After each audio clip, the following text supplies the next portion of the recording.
अस्सलाम वालेकुम नाजरीन, प्रोग्राम टैक्स और अवाम के साथ मैं हूं अफजल अयूबी।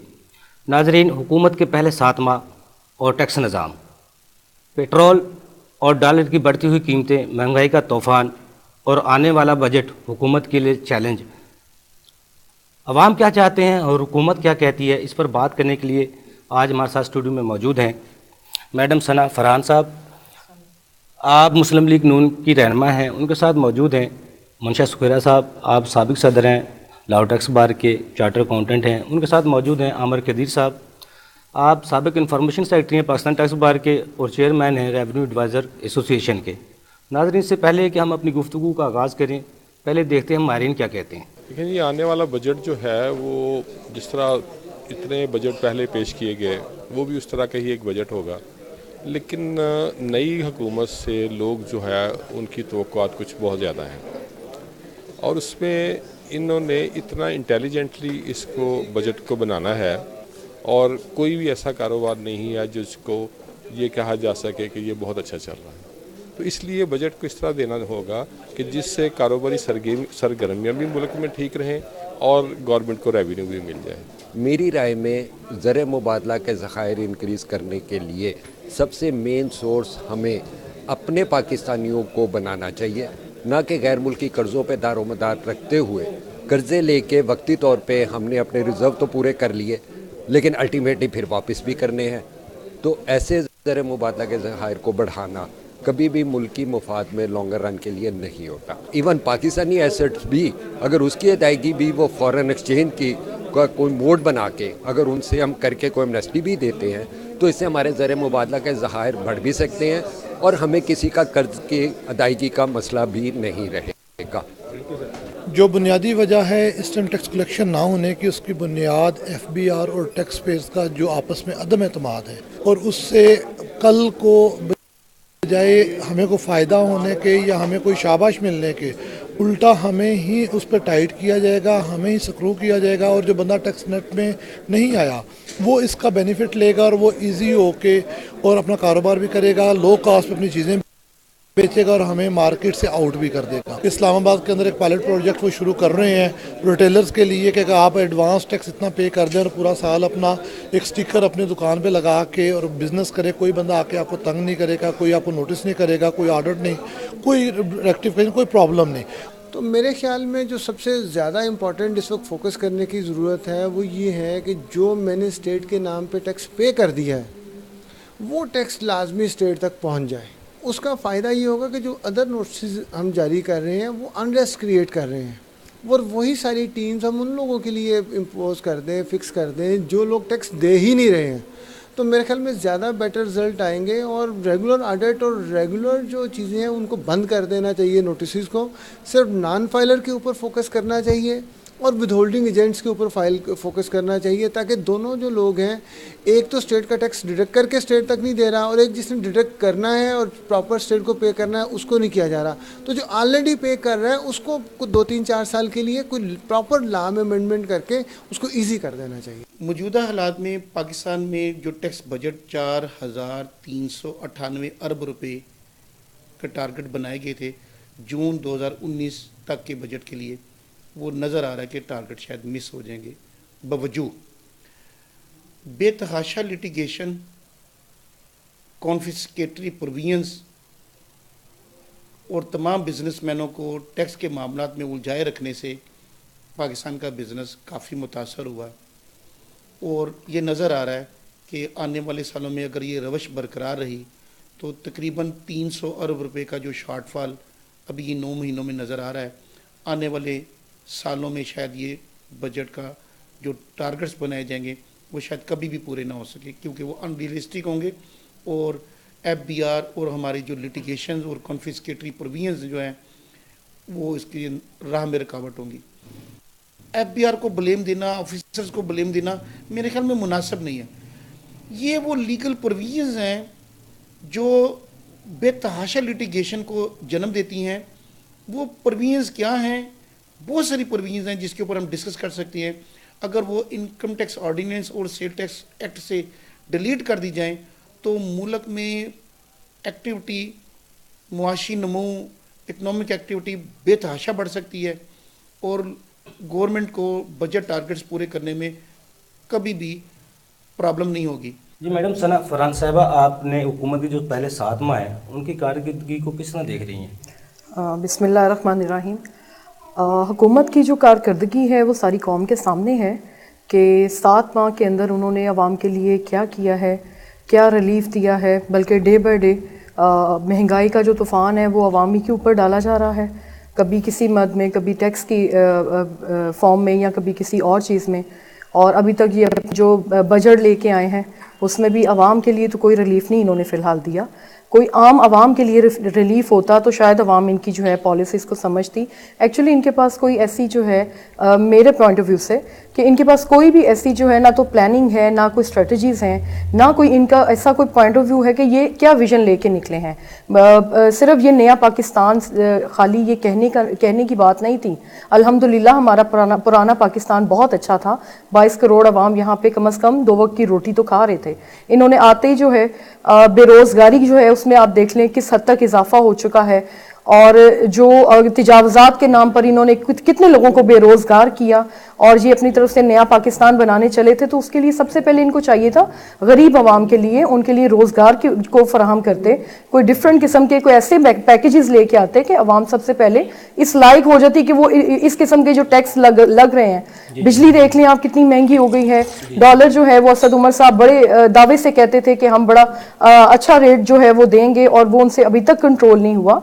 तकरीबन 142 रुपीज़ जो है वो स्टॉक मार्केट में जो है वो चल रहा है और स्टॉक एक्सचेंज जो है वो हमारी बदतरीन जो है वो इस टाइम सतह पे खड़ी है। हुकूमत की तरफ से कहा जाता है ये जो साबका हुकूमतें थी, 5 साल मुस्लिम लीग नून की, 5 साल पीपल्स पार्टी की, उनका किया धरा है जिसको हम आज भुगत रहे हैं। अच्छा, जिस टाइम हुकूमत छोड़ी थी हम लोगों ने, पाकिस्तान मुस्लिम लीग नून ने, तो क्या मुल्क, आप मुझे बताएं ना, मुल्क बिल्कुल स्टेबिलिटी के साथ चल रहा था, ऐसे कोई बात नहीं थी।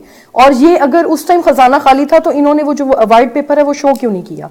जब इन्होंने कर्जे लिए, हमने सवाल उठाए ऑपोजिशन ने कि ये कर्जे अब क्यों ले रहे हैं, जिन कर्जों के लेने के लिए ये कहते थे हम खुदकुशी कर लेंगे, हम कर्जे नहीं लेंगे। तो आज अब ये वही कर्जे ले रहे हैं और खुदकुशी तो इन्होंने की कोई नहीं। सबसे पहले तो हमारे लिए तो मेरा ख्याल है अब कौम यही चाहती है कि ये वही काम कर लें जो इन्होंने कहा था।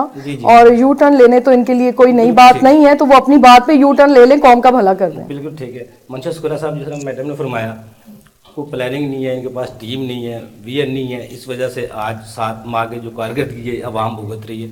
आपकी नज़र में 7 माह हुकूमत के और टैक्स निज़ाम में वो बेहतरी की तरफ गए हम या वहीं खड़े हैं? बेसिकली जो इस साल जो जितना पीरियड 9 मंथ गुजरे, अगर रिटर्नों को देखें तो मेरे ख्याल कोई 17.5 लाख हो जी जी, पहले ये पहली दफा हुआ है। जी जी, फर्स्ट टाइम हुआ है। जी। लेकिन रिटर्नों से हम गेज नहीं कर सकते कि रेवेन्यू कितना है। लेकिन रेवेन्यू, इसमें रेवेन्यू जो आया है वो इस 9 मंथ का जो 2.5 ट्रिलियन का था पिछला, जी जी, इनका कोई 2.33 है। जी जी, तो इतना इनका शॉर्टफॉल है।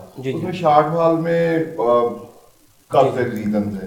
एक तो ये इनकी गवर्नमेंट नहीं थी, जी जी, ठीक है ना, अभी एक्सपीरियंस नहीं है।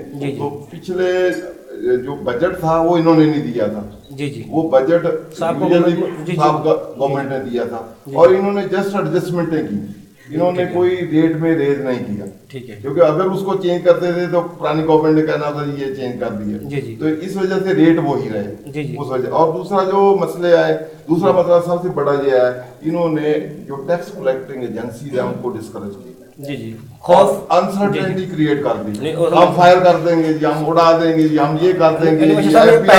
पहली दफा नहीं हुआ, जो एफबीआर का खौफ था वो एफबीआर के ऊपर आ गया, फियर उनको क्रिएट कर दिया। और शुरू में पहले 2-3 माह में बड़े बड़े जिन्होंने अपनी सारी जिंदगी वहां गुजारी थी, जैसे ख्वाजा नाम साहब है जो आईटी के एक्सपर्ट थे, इन्होंने फायर कर दिए।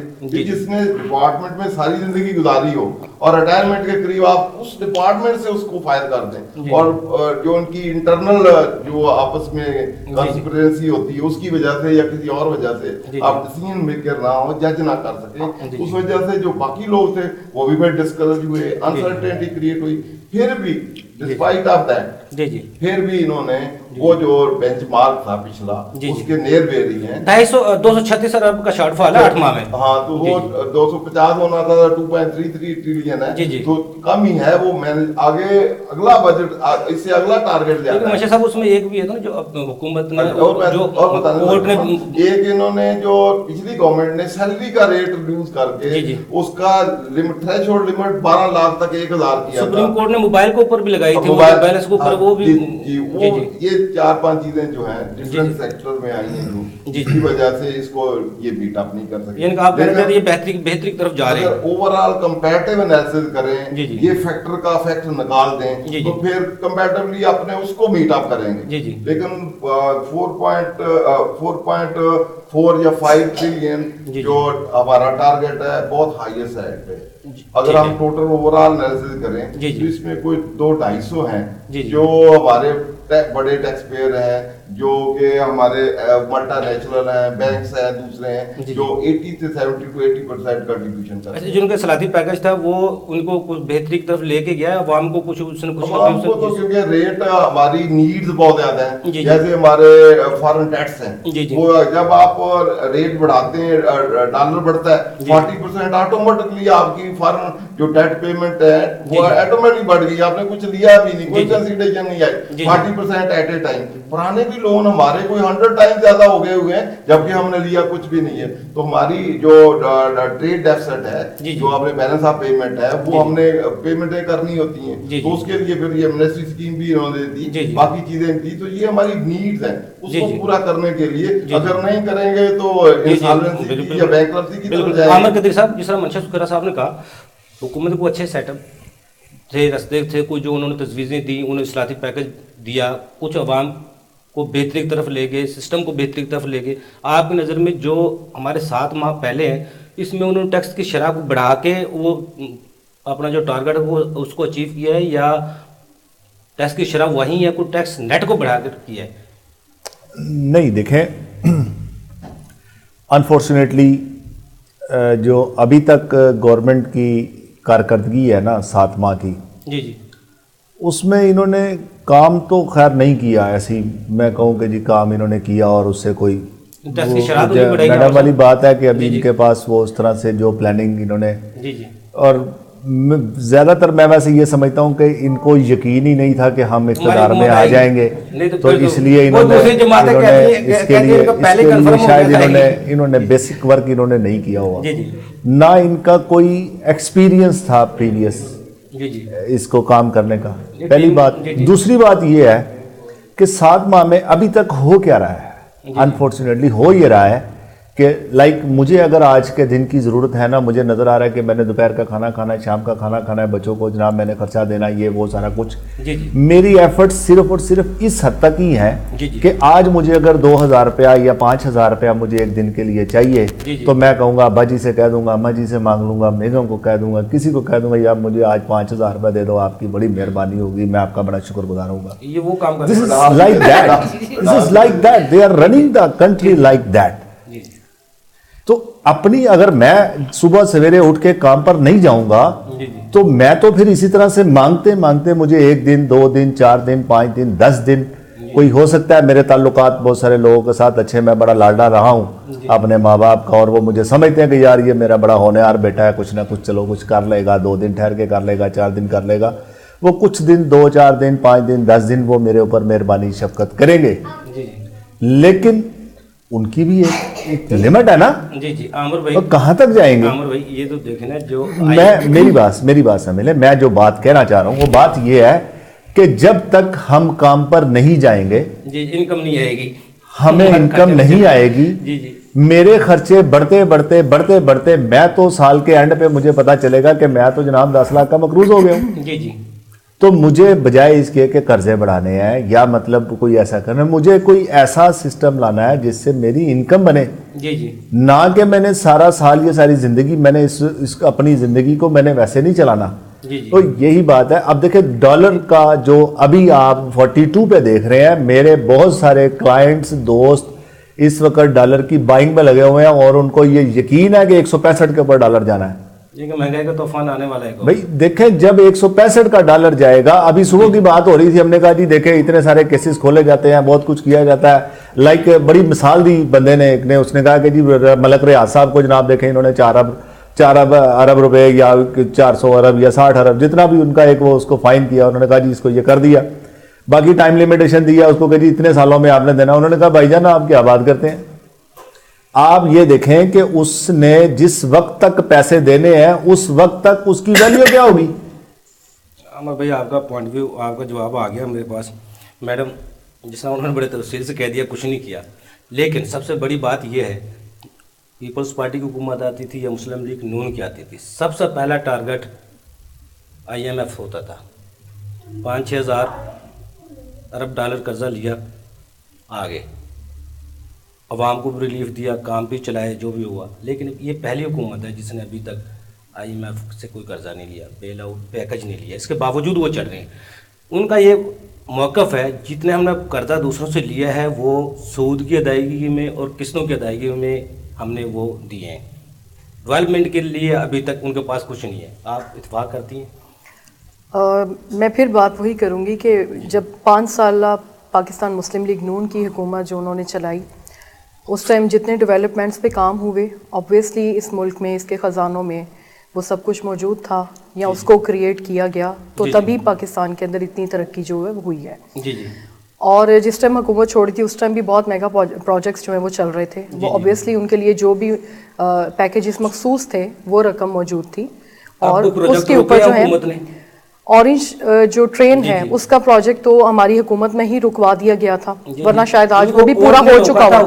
मतलब वो कोर्ट में ही मतलब कि डिफरेंट हर्डल्स क्रिएट किए गए ना कि इसको कंप्लीट ना किया जाए, वरना आज वो मुकम्मल हो चुका हुआ होता। नहीं, उनको हुकूमत को तो पता नहीं था हमने आना था, जिस तरह वो अमर कदीर साहब नहीं, मैं आपको बताती हूँ, हुकूमत ने आना था और हुकूमत पिछले 22 साल की तैयारी के दावे भी करती है। जी जी। तो मेरा सिर्फ एक ये सवाल होता है कि आपके मेरा ख्याल है टीचर्स जो थे ना वो नॉन एक्सपीरियंस थे। जी जी। और ऑल पार्टीज जो है ना तजुर्बाकार थी। बिल्कुल, मैं बता रही हूँ कि ऑल पार्टीज, मेरा ख्याल है जितने लोग जो दूसरी पार्टियों को टेस्ट करके अपने आप को वहां पे नहीं एडजस्ट कर पाए, वो जाके PTI में बैठ के उनकी काबीना में इस टाइम बैठे हैं। जी जी। और उनके साथ मिलके गवर्नमेंट बनाई गई। जी जी। और आज वो किस तरह कामयाब हो सकते हैं? उनके पास कोई प्लानिंग्स ही नहीं है। आप बताएं उन्होंने मुल्क के लिए क्या सोचा?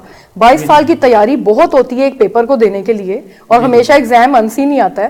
तो आप इस चीज को कहते हैं कि हमें अभी मजीद टाइम चाहिए। ब्रेक कहा जा रहा है, ब्रेक से आके आपसे यहाँ से गुफ्तगू जारी रखेंगे। नाज़रीन, छोटा सा कमर्शियल ब्रेक, हमारे साथ रहिएगा।